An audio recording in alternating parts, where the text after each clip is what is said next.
महिला व बालविकास विभागांतर्गत एकात्मिक बालविकास सेवा योजना अंतर्गत 5,639 अंगणवाडी सेविका आणि 13,243 अंगणवाडी मदतनीस अशा एकूण 18,802 पदांची भरती करण्यात येणार आहे।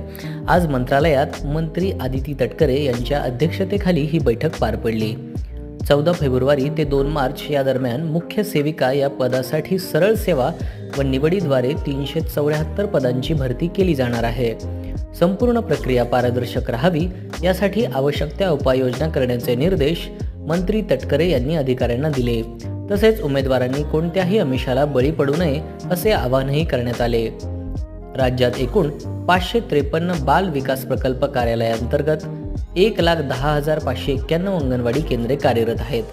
या भरतीसह राज्य महिला आयोग, महिला आर्थिक विकास महामंडळ, बाल विकास कल्याण समिती आणि बाल न्याय मंडळातील रिक्त पदे भरली जाणार असल्याचे त्यांनी यावेळी स्पष्ट केले। महिला बचत गटांनी पोषण आहारासाठी आदर्श कम्युनिटी किचन सुरू करावेत, यासाठी निधी उपलब्ध करून दिला जाईल असेही मंत्री आदिती तटकरे यांनी यावेळी सांगितले।